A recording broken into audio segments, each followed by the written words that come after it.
નમસ્કાર, હું હર્ષ Rathod, India news ગુજરાતમાં આપનું સ્વાગત છે। સમાચારની શરૂઆત કરીશું એક મોટા સમાચારથી। દર્શક મિત્રો, આજે આપણે આ એક એવા વિષય ઉપર વાત કરવાના છે કે જે વિદ્યાર્થીઓનો મામલો છે। જ્યારે વિદ્યાર્થીઓ કંઈક પોતાના ભાવિ ભવિષ્ય માટે આગળ વધતા હોય છે ત્યારે કોકનું કોક તેના ઉપર આવીને ચડી બેસતું હોય છે અને તેના ભાવિ ભવિષ્ય માટે અડચણ બનતું હોય છે। દર્શક મિત્રો, આવી રીતે જ એક પરિવારનો જ્યારે દીપક બુઝાઈ ચૂક્યો છે। દર્શક મિત્રો, હું વાત કરી રહ્યો છું કે સુરતના નવી સિવિલ હોસ્પિટલની અંદર જે પીજીની અંદરનો જે મામલો છે તે સામે આવ્યો છે અને તે મામલો કયો છે? રેગિંગનો। અને આ રેગિંગના મામલે વધુ એક વિદ્યાર્થીએ આત્મહત્યા કરી લીધી છે। દર્શક મિત્રો, આ સળગતો સવાલ છે। આ સળગતો સવાલ એટલા માટે છે કારણ કે એક વિદ્યાર્થીએ ફરી વખત પોતાનું જીવન ટૂંકાવી લીધું છે અને તે જીવન એટલા માટે ટૂંકાવ્યું છે કે કોઈ તે પ્રેમમાં નહોતો, તેના ઉપર કોઈ આર્થિક તંગીનો બોજ નહોતો, તેના ઉપર કોઈ દેવું નહોતું, પણ તેને આત્મહત્યા શા માટે કરી? આત્મહત્યા એટલા માટે કરી કે જ્યારે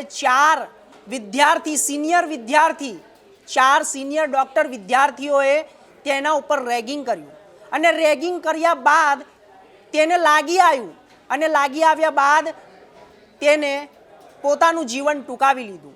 દર્શક મિત્રો, ખૂબ જ જાણવા જેવી બાબત છે કારણ કે કોઈ એક પરિવારનો દીપક બુઝાઈ ગયો છે અને આ પરિવારની અંદર જ્યારે એ પોતે એકલો કમાવનારો વિદ્યાર્થી હતો, છોકરો હતો અને આ સાથે આવા જે ઘટનાક્રમો થઈ રહી છે અને આ ઘટનાક્રમની અંદર એક પરિવારનો જે છોકરો છે તેને ગુમાવવાનો વારો આવ્યો છે। દર્શક મિત્રો, હું વાત કરી રહ્યો છું અમરેલીની મોડાસાની અંદર રહેનાર એક વ્યક્તિ, જે છોકરો સુરતમાં આવીને ભણી ગણીને ડૉક્ટરના સપના જોતો હતો અને આ ડૉક્ટરના સપના જોતા જોતા જ તેને અંધકારમાં ધકેલી દેવામાં આવ્યો।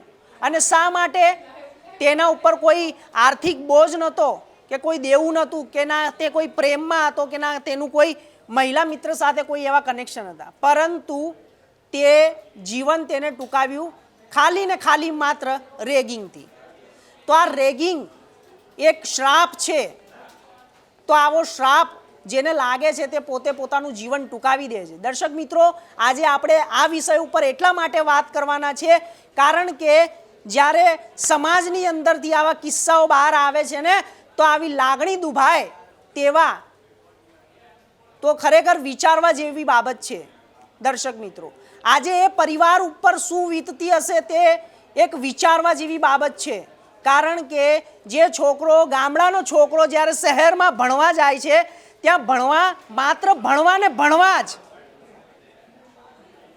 અને પોતાનું જીવન એને ટૂંકાવી લીધું। શા માટે? માત્ર રેગિંગ।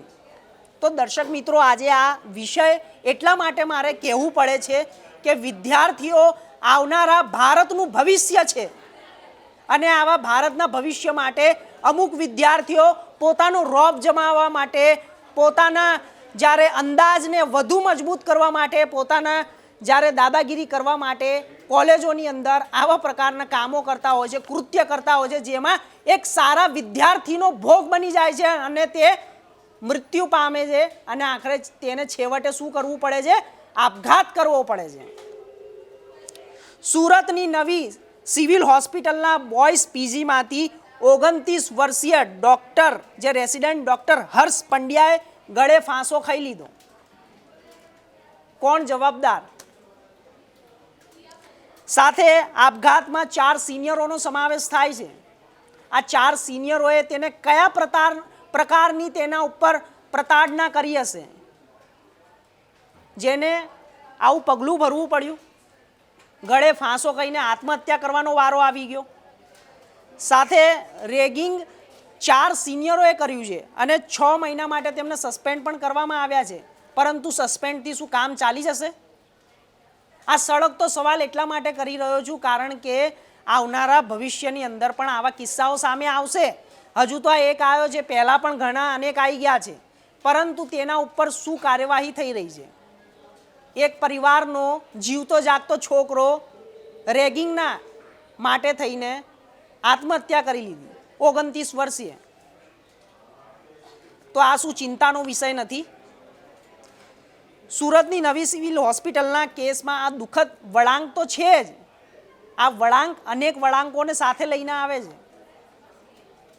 જાણવા જેવી બાબત દર્શક મિત્રો એટલા માટે છે અને આ દયનીય બાબત છે. આ ખૂબ જ ગંભીરતાથી લેવા જેવી બાબત છે. આવા કિસ્સાઓ શા માટે અમે સામે લઈને આવ્યા છે? આ જે છોકરો છે તેનું નામ હર્ષ પંડ્યા છે, ડૉક્ટર હર્ષ પંડ્યા. વિચાર કરવા જેવી બાબત છે દર્શક મિત્રો. ખાલી એક રેગિંગના કારણે તેને પોતાનું જીવન ટૂંકાવી લીધું. ઘણી બધી વિસ્તારથી માહિતીઓ મારી જોડે છે, ચોંકાવનારા ઘટસ્ફોટ પણ થયા છે, બધું જ છે મારી જોડે, આખી માહિતી છે. પરંતુ આ માહિતીનો હું અહીંયા બોલી રહ્યો છું, પણ વેદના તો એના પરિવારવાળા વ્યક્ત કરી રહ્યા છે ને. એમના પરિવાર ઉપર અત્યારે આભ ફાટી નીકળ્યું છે દર્શક મિત્રો. આભ ફાટી નીકળ્યું છે દર્શક મિત્રો. ખૂબ જ દુઃખદ બાબત છે આ. કેમ? રેગિંગ બાબતે આ જે ગંભીર બાબત છે તે પ્રકાશમાં આવતા જ કોલેજ અને હોસ્પિટલના પ્રશાસન દ્વારા તાત્કાલિક અસરથી પગલાં લેવામાં આવ્યા છે. આ પગલાં લઈ લીધા કે પગલાં લેવામાં આવશે અને આગળની કાર્યવાહી કરીશું, એસઆઈટી બેસાડીશું, તમામ માહિતીઓ મૂકીશું. તો એનાથી શું હવે છોકરો પાછો આવી જવાનો નથી? આ દ્રશ્યો તમને કદાચ દેખાતા હશે, એના પરિવારના છે. આ જો એના પરિવારની માતા, બહેનો, દીકરીઓ, એક ઉજળા ભવિષ્યને તમે અંધકારમાં ધકેલી દીધો. હજુ તો એની અંતિમ યાત્રા હવે ઘરે પહોંચશે. શું વાંક હતો આ છોકરાનો? ખાલી એટલો જ વાંક હતો કે ગામડાથી તે ભણવા માટે શહેરમાં ગયો અને શહેરમાં જાય છે ત્યારે આવા પ્રકારની ઘટનાઓ બને છે. અને શહેરના લોકો શું પોતાની જાતને તોપ સમજે છે? 4 સિનિયરનો મતલબ એટલે કે તમે જુનિયરને ધમકાવશો, તેના ઉપર દબાણ કરશો, તેના ઉપર પ્રતાડના કરશો. અરે આ સિનિયરોને તો લપડાક મારવી જોઈએ. આવા સિનિયરો કામના નથી. આ એક પરિવારના ઉપર જે આપ તૂટી પડ્યો છે એનું જવાબદાર કોણ છે? સિનિયર બનવાથી કશું નથી થતું. સિનિયર બનવા માટે છે ને તમારે પહેલાં તમારા અંદર જોવું પડશે. આ સિનિયર ડૉક્ટરોને તો હવે ઘરે મોકલી દીધા, તેમના ઉપર કાર્યવાહી થઈ ગઈ. પણ શું છોકરો તો પાછો આવશે નહીં ને? હવે એના જે સપના હતા એ તો ઉજળી ગયા. એનું ઘર ઉજળી ગયું, એનું પરિવાર ઉજળી ગયું. હવે તમામ વસ્તુ ઘર પરિવારવાળા અત્યારે રોઈને અત્યારે આંખો ભીની કરી રહ્યા છે. આ જુઓ, આ પબ્લિક જે દેખાઈ રહી છે ને, આ પબ્લિક એમનેમ નથી, આ ગામડાની પબ્લિક છે. આ એની અંતિમ યાત્રા જઈ રહી છે. આ ખૂબ જ દુઃખદ વાત છે દર્શક મિત્રો. આ હું એટલા માટે આપના સામે આ કિસ્સો લઈને આવી રહ્યો છું. હું તમને એવું નથી કહેતો કે આ વ્યક્તિ જે છોકરો છે, 29 વર્ષનો જે છોકરો છે, તેના માટે દુઃખ હોવું જોઈએ. અને આ ખરેખર દુઃખ કરવા જેવી બાબત છે. જો આના ઉપર પણ કોઈ ના બોલી શકે તો તે ખૂબ જ ચિંતાનો વિષય છે. શા માટે આ છોકરો ત્યાં ગયો હશે ભણવા માટે? કે આપણા ભારત દેશનું નામ રોશન થાય. એક ડૉક્ટર બનશે, એક એન્જિનિયર બનશે તો કોનું નામ રોશન થશે? કોલેજનું નામ રોશન થશે, એના પરિવારનું નામ રોશન થશે, દેશનું નામ રોશન થશે. પરંતુ હવે તેને અંધકારમાં ધકેલી દો. આવા કેટલા લોકો છે જે રેગિંગથી પીડાય છે. અને આવી પીડાદાયક જે ઘટનાઓ જ્યારે સમાજમાંથી સામે આવે છે ને, ત્યારે કોઈ બોલવા તૈયાર ઊભું નથી થતું. કોઈ બોલવા માટે ઊભું નથી થતું. આ મારે આજે અહીંયા ઘાટા પાડીને આ વસ્તુ કહેવી એટલા માટે પડે છે કે જો કદાચ આ વસ્તુથી એ વ્યક્તિ અંજાન ના હોત તો શું થાત? આ તો અંજાન હતો અને એને ખબર હતી કે આ રેગિંગ છે. અને આ રેગિંગથી એના માનસિક સ્થિતિ ઉપર કેટલી અસર પડી હશે તે ખૂબ જ વિચારવા જેવી બાબત છે દર્શક મિત્રો. કારણ કે હજુ તો તમે આ તમામ માહિતી હું તમને એટલા માટે જણાવું છું કે આ રેગિંગની જે હકીકત છે ને તે બહાર આવી છે. અને એ બી તપાસમાં સામે આવ્યું છે કે 4 જે સિનિયર રેસિડેન્ટ દ્વારા ડૉક્ટર હર્ષ પંડ્યાને રેગિંગ કરવામાં આવતું હતું. આ મુદ્દાઓ છે. અને આ મુદ્દાઓ શું છે? 4 સિનિયર વિદ્યાર્થીઓ સામે કાર્યવાહી. શું કહે છે? કોલેજ તંત્રએ 4 સિનિયર વિદ્યાર્થીઓ સામે કડક પગલાં લઈ લીધા. અરે ભાઈ, આવા એક વિદ્યાર્થીઓ નથી, આવા અનેક વિદ્યાર્થીઓ છે કે જે રેગિંગથી પીડાય છે. એના ઉપર શું? કારણ કે આ 6 મહિના માટે સસ્પેન્ડ કરીને એ લોકો છૂટી તો જશે, પરંતુ ફરી વખત કોઈ વિદ્યાર્થીનો ભોગ લઈ લેશે. કાયદો શું કહે છે? કાયદો પણ એ જ કહે છે. આ આગળની વાત છે કે ટીચિંગ એક્ટિવિટીમાંથી તેમને દૂર રાખવામાં આવ્યા. અરે તોફાની વિદ્યાર્થીઓ હોય તો તેમના માટે પણ અનેક કાયદાઓ બનેલા છે, તો એના ઉપર કેમ કામ નથી થતું?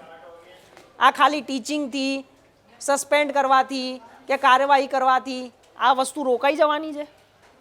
રોકાશે? નહીં રોકાય. તો એક એવું મજબૂત ઉદાહરણ આપવું પડશે. પેલા છોકરાનું તો જીવન બરબાદ થઈ ગયું, એને તો આત્મહત્યા કરી લીધી, એના પરિવાર ઉપર અત્યારે આપ ફાટી નીકળ્યું છે. શું કરવાનું? એ વ્યક્તિ રેગિંગથી અંજાન હતો, એને ખબર નથી કે રેગિંગ શું હોય છે. જો એને ખબર હોત ને કે રેગિંગ શું હોય છે તો એ આત્મહત્યા ના કરત, પણ તેને કરી લીધી. તેના માનસિક સ્થિતિ સાથે તે લોકો રમી ગયા અને તે છોકરાએ છેવટે આખરે ગળે ફાંસો ખાઈને આત્મહત્યા કરી લીધી. આ જાણવા જેવી બાબત છે દર્શક મિત્રો કે જ્યારે સમાજમાં આવા પ્રકારના માણસો, એવા રાક્ષસ જેવા માણસો છે. આ ગાળો આપવાનું મન નથી થતું દર્શક મિત્રો, હું ગાળો નથી આપી રહ્યો. તેમની ખરેખર આ ટિપ્પણીઓ થઈ રહી છે કે તમે વિદ્યાર્થીઓના નામે, ડૉક્ટર વિદ્યાર્થીઓના નામે અને સિનિયરના નામે કળંક છો. કળંક કેમ? કેમ કે આજે ટીચિંગ એક્ટિવિટીમાંથી દૂર રાખવાથી કશું નહીં થાય. તપાસ ચાલુ છે. તપાસમાં 2-3 મહિના, 4 મહિના છોકરો તો પાછો આવવાનો નથી. એમના માતા પિતાને છોકરો તો પાછો મળવાનો નથી. એમના માતા પિતાએ કેટલા સપના જોયા હશે, એમના ગ્રામજનોએ કેટલા સપના જોયા હશે કે ભાઈ મારો દીકરો પૈસા ખર્ચીને જ્યારે ડૉક્ટર બનવા જાય છે ગામડાથી શહેર સુધી, અને ત્યાં એની સાથે આવા પ્રકારનું વર્તન થાય છે, રેગિંગનો ભોગ બને છે. તો દર્શક મિત્રો, આ ખૂબ જ ગંભીર બાબત છે. સમાજના દરેક જ્યારે વરિષ્ઠ હોય આના ઉપર વિચાર પણ કરવો જોઈએ, અને કોલેજ તંત્રએ પણ આના ઉપર વાત કરવી જોઈએ, આરોગ્ય મંત્રીએ પણ વાત કરવી જોઈએ. શા માટે? શા માટે? આ પહેલાં પણ આવા જે પ્રકારના ઘટનાઓ છે તે સામે આવી છે, પણ તેના ઉપર કોઈ પગલાં નહીં. કાયદો શું કહે છે તેના ઉપર આપણે વાત કરીએ કે ભારતમાં જે કોલેજ કે શૈક્ષણિક સંસ્થાઓમાં નવા વિદ્યાર્થીઓ સાથે થતી સતામણી કે આપત્તિજનક વર્તણૂક એટલે કે રેગિંગ એ ગંભીર અને સજાપાત્ર ગુનો છે. કોણ કહે છે આવું? કાયદો કહે છે. અને સુપ્રીમ કોર્ટ અને યુજીસીના કડક નિયમો અનુસાર રેગિંગ સંપૂર્ણપણે પ્રતિબંધ છે. તો કેમ થયું? રેગિંગ કેમ થયું? જ્યારે યુજીસીના કડક નિયમો અનુસાર પ્રતિબંધ છે, સુપ્રીમ કોર્ટના અનુસાર પ્રતિબંધ છે, તો રેગિંગ થયું તો થયું કેમ? આ સળગતો સવાલ છે. કરી લો જે થાય. હું તો સવાલ પૂછવાનો જ છું. એક છોકરાની 29 વર્ષીય છોકરાનું જીવન હોમાઈ ગયું, એનું જવાબદાર કોણ? રેગિંગ વિરોધીના કાયદા અને સજાની વાત જો કરવામાં આવે ને તો ગુનાની ગંભીરતાને જો સમજીએ ને આપણે, તો રેગિંગ એ કાયદાકીય રીતે ફોજદારી ગુનો છે, ક્રિમિનલ ઓફેન્સ છે. આ સમજવા જેવી બાબત છે. તો પણ આટલી મોટી ઘટના બની ગઈ. કેદની સજા છે. દોષિત સાબિત થનાર વિદ્યાર્થીઓને ગુનાની અંદરથી ગંભીરતાથી જ્યારે તે મુજબ 6 મહિનાથી લઈને 3 વર્ષ સુધીની સખત કેદ થઈ શકે છે. પરંતુ અહીંયા શું છે કે એ લોકોને સસ્પેન્ડ કરી દેવામાં આવે છે, કાર્યવાહી ચાલુ છે, આવી બધી વસ્તુઓ ચાલે છે. મનોરંજન જેવી બાબતો બનાવી દીધી છે. સમજ્યા? આર્થિક દંડ કોલેજમાંથી નિષ્કાસિત કરવામાં આવશે. સાથે સાથે સંસ્થાઓ સામે કાર્યવાહી થશે. અને આની ફરિયાદ કરવી તો કરવી ક્યાં? આ કાયદો પણ હવે એ કહે છે કે ફરિયાદ રેગિંગની કરવી તો કરવી ક્યાં? પરંતુ એ ડોબાઓને એટલું ભાન નથી પડતું કે જ્યારે વ્યક્તિ જ નથી, જે ડૉક્ટર બનવાનો હતો વિદ્યાર્થી જ નથી, તે ફરિયાદ કરવા ક્યાં જશે? હવે તો તે ગળે ફાંસો ખાઈને તેને આપઘાત કરી લીધો છે, ક્યાં ફરિયાદ કરશે? તો આ જે કાયદા છે ને, કાયદા શું કહે છે એ હું તમને જણાવું છું દર્શક મિત્રો. તો આ એક ખૂબ જ ગંભીર વિષય છે અને એક પરિવારનો જીવતો જાગતો છોકરો રેગિંગમાં હોમાઈ ગયો અને તેનું અંત આવી ગયો. હવે આવા પ્રકારની કોઈ ઘટના બીજી વખત ન થાય તેના માટેની ખાસ કોલેજોના સંચાલકોએ, આરોગ્ય મંત્રીએ અને સાથે સાથે શિક્ષણ વિભાગે પણ ધ્યાન રાખવું પડશે. અને આ સળગતો સવાલ એટલા માટે સીધો કરી રહ્યા છે કારણ કે એક છોકરાનું ભાવિ ભવિષ્ય બરબાદ થઈ ગયું છે.